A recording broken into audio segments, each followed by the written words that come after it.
तो मैं अमित काम्बोज और हमारे पास बहुत सारे क्वेश्चंस आते हैं या बहुत सारे पार्टिसिपेंट बात करते हैं कि अब दुबई मार्केट में हम अगर अपना फ्रूट वेजिटेबल बेचते हैं या श्रीलंका मार्केट में अपना फ्रूट वेजिटेबल बेचते हैं तो उसमें किस टर्म कंडीशन में हमारा काम होता है। बिकॉज हम हमेशा स्टार्टिंग से बोलते आए हैं कि अगर आप एक स्टार्टअप कंपनी हो, एक्सपोर्ट इंपोर्ट स्टार्ट कर रहे हो, तो स्टार्ट आप फ्रूट वेजिटेबल से मत करिए। बिकॉज इसमें रीज़न क्या होता है, एज ए एक्सपोर्टर आपकी बहुत ज़्यादा सिक्योरिटी, बहुत ज़्यादा आई विल से कि सिक्योरिटी ही नहीं है, सामने वाले के विश्वास के ऊपर है। अगर उसको लगता है वो अच्छा है बंदा तो आपको पैसा मिल जाएगा, अगर नहीं है तो वो पैसा नहीं मिलेगा। और ये भी आपको भी पता है आजकल विश्वास वाले लोग मिलने बहुत कम होते हैं। तो इसलिए एज ए स्टार्टअप आप हमेशा बोलते हैं कि फ्रूट वेजिटेबल को आप अवॉइड करिए। क्यों अवॉइड करिए वो मैं आज आपको दिखाता भी हूँ। वहाँ से किस तरह के LOI आता है, LOI मतलब कि लेटर ऑफ इंटेंट, कि वो किस तरह की टर्म कंडीशन में हमारे साथ काम करना चाहते हैं, तो वो मैं आज आपको दिखाना चाहता हूँ। इससे एटलीस्ट आपको क्लियर होगा कि हम क्यों बोलते हैं कि आपको काम नहीं करना चाहिए एज ए स्टार्टअप। तो अलग अलग तरीके मैं आपको LOI दिखाता हूँ कि सामने से जो एक श्रीलंका के बायर का एक आया हुआ है लेटर ऑफ इंटेंट, राइट। तो ये मैं आपको दिखा रहा हूँ। ये लेटर ऑफ इंटेंट आपको समझ के काफ़ी आपको हेल्प होगा इससे कि आपको स्टार्ट एक्सपोर्ट जब आप फ्रूट वेजिटेबल से करते हैं उसका रीज़न क्या है, हम बोलते हैं नहीं करना चाहिए एज ए स्टार्टअप। अब यहाँ पे देखो, इन्होंने आपको पूरा का पूरा इन्फॉर्मेशन दिया है कि एक वहाँ की कंपनी है ये, right, you can see, and it's like located at Sri Lanka में इनका है, कोलंबो में इनका ऑफिस है। You can say penalty injured confirm to be ready, and ये पूरा इन्होंने अपना डिस्क्रिप्शन दिया। And what ever they need, let me show उनको चाहिए क्या एग्जैक्टली, ठीक है। उनको चाहिए name of product, they need big onion, ठीक है, उनको बिग ऑनियन चाहिए। एंड उन्होंने स्पेसिफिकेशन सारा दिया है कि भाई आपका रेडिश है, ठीक है, अगर आप बोलते हो ये उनको रेडिश ऑनियन चाहिए आपकी तरफ से, ठीक है। ये देखिए, let me see what happens, या तो ये उनको पूरा का पूरा, ये देखो you can see the red onion चाहिए उनको।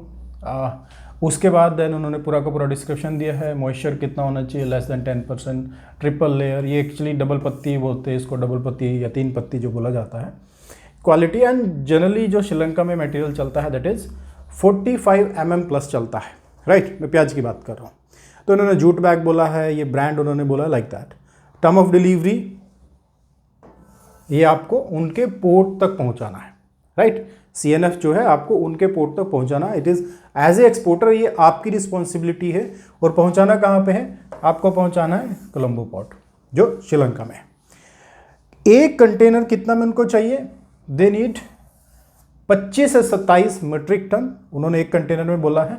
और कौन सा कंटेनर बोला है, ये आप देखो 40 फीट कंटेनर में आपका मटेरियल जाएगा, ठीक है। ये उन्होंने सारी टर्म कंडीशन आपके साथ अभी डिफाइन करी है, तो मैं सारी चीज़ें आपको धीरे धीरे क्लियर कर रहा हूँ। अब यहाँ पे उन्होंने बोला है जी उनको मंथली कितना रिक्वायरमेंट है। मंथली उन्होंने बोला है जी हमें 10 कंटेनर्स का रिक्वायरमेंट है मंथली, ठीक है। उनको 10 कंटेनर का रिक्वायरमेंट है मंथली। और जो पेमेंट होगा, पेमेंट आपका TT से होगा। TT मतलब टेलीग्राफिक ट्रांसफ़र, जैसे इंडिया में होता है ना, आप एक बैंक से दूसरे बैंक में ट्रांसफ़र करते हो। इंटरनेशनल मार्केट में जो पैसा ट्रांसफ़र होता है वो टेलीग्राफिक ट्रांसफ़र से होता है, मतलब उस बैंक से फॉरेन बायर के बैंक से आपके बैंक को ट्रांसफ़र, बैंक टू बैंक, मतलब आप समझो इस चीज़ को। ओके, अब उन्होंने ये सारा है उनका डिस्क्रिप्शन है सब कुछ, राइट। सब उन्होंने अपना डिस्क्रिप्शन दिया। अब जो मेन इसमें बात आती है वो अब हमें समझने वाली बात है, एंड वो बात है कि उन्होंने अपना डिस्क्रिप्शन हमें दिया है, ठीक है। ये देखो उन्होंने अपनी सारी अब टर्म कंडीशन हमें बताई है, जो अब हमें पता होनी चाहिए ये टर्म कंडीशन में हमें काम करना है या नहीं करना है एज एक्सपोर्टर।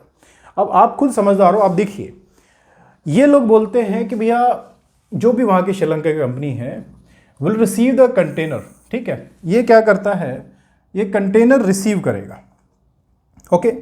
अब ये कंटेनर रिसीव करता है send by the exporter, okay, by clearing it from the Colombo port. वो पहले इसको रिसीव करेगा, and once the cargo has cleared at the custom formality at Colombo port within 22 देखो ये क्या करता है, 24 से 48 घंटे के अंदर उनकी जो टीम है आपको अपडेट करते रिगार्डिंग क्वालिटी। ये देखो ये वर्ड आप देखिए, क्वालिटी के रिगार्डिंग अपडेट करेगा कि आपका क्वालिटी अच्छा है या ख़राब है, ओके। अगर यहाँ पे आपका क्वालिटी ख़राब हो गया या रास्ते में भी ख़राब हो, किसी भी रीज़न से ख़राब हो गया, तो वो आपका यहाँ पे पैसा डिडक्ट कर लेते हैं, पैसा नहीं देगा। बोले जी आपका लेट से 5 टन खराब हो गया, 2 टन खराब हो गया, 1 टन खराब हो गया, उसका वहीं से पैसा काट के देगा आपको, राइट। उसमें आपको कोई ऐसा सिक्योरिटी नहीं है।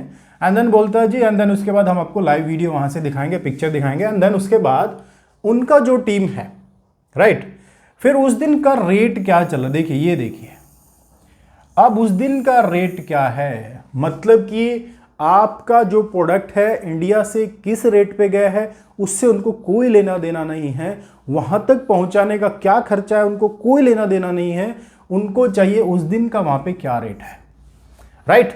आप ऊपर भी बेच सकते हो, नीचे भी बेच सकते हो, राइट। अब इस पूरी सिचुएशन में बहुत सारे लोग आपको कई बार तो सही रेट भी नहीं बताते, और रेट अगर आपके पास कहीं से मिल भी जाता है तो पेमेंट आने में भी बड़ा दिक्कत होता है बाद में। देन अब आपसे वो अप्रूवल मांगते हैं, ठीक है, selling the product to our buyer.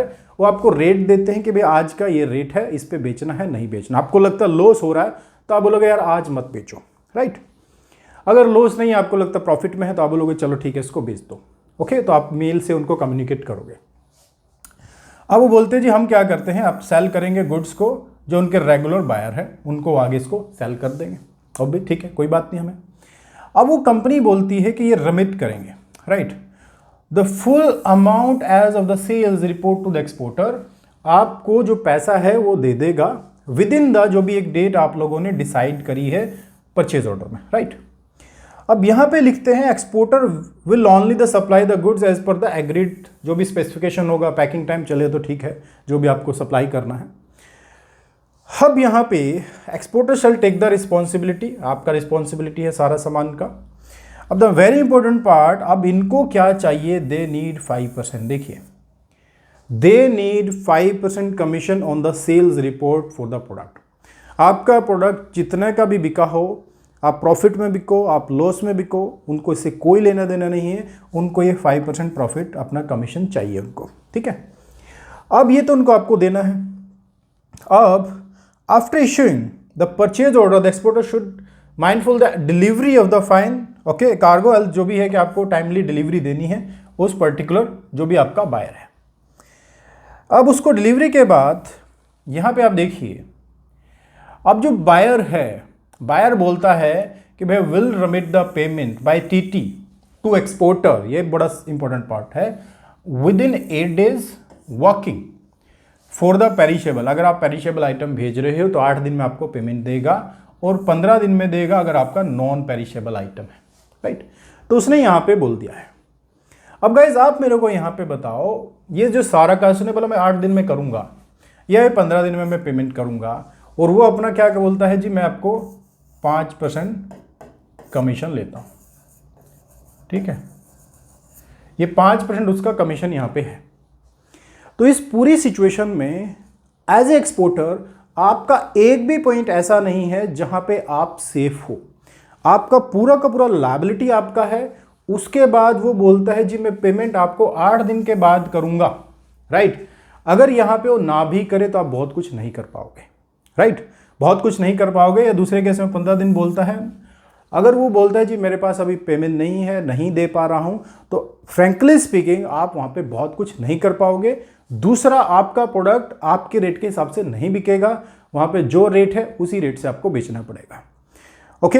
तो यहां पे एज ए एक्सपोर्टर आपको एक भी पॉइंट में, एज ए एक्सपोर्टर आपकी किसी भी पॉइंट में कोई सेफ्टी नहीं है। तो आप खुद डिसाइड करिए कि अगर आपको जाना है तो आप अपने रिस्क पे काम करोगे। तो as a like if you see कि मैं अगर आपको सजेशन दूं तो मैं आपको हमेशा बोलता हूं कि आप इन कंडीशंस में काम मत करिए। अब एक बड़ा क्वेश्चन ये आता है कि अगर नहीं करना है, फ्रूट वेजिटेबल हम स्टार्टअप नहीं करें, बहुत सारे लोग कर रहे हैं, तो कैसे करना है। तो वैसे अगर आपको सेटअप आप स्टार्ट कर रहे हो, वो करना है, तो बेस्ट ऑप्शन है आप खुद का सेटअप करिए। खुद का सेटअप आप उस कंट्री में करिए, चाहे आप दुबई हो चाहे श्रीलंका हो, तो यही एक ऑप्शन है। This is the best option जिससे आप पैसा कमा सकते हो। अदरवाइज आप कमीशन एजेंट के चक्कर में मत रहिएगा, आपको एज ए स्टार्टअप लॉस ही होगा। और I seen lot of people like start करते हैं और उनको लॉस भी होता है। तो इसलिए मैं यहाँ पे इसलिए आपको बताना चाहता हूँ, एज ए स्टार्टअप आपका इस तरह के प्रोडक्ट में लॉस ना हो। तो आपको करना है, खुद सेटअप करिए, इससे बेस्ट ऑप्शन आपके पास नहीं हो सकता। सो thank you very much guys, I hope ये पूरी एडवाइस आपको अच्छी लगी होगी। अगर आपको एडवाइस अच्छी लगी है तो प्लीज़ एक लाइक बटन तो बनता है। So thank you very much guys, take care, bye bye.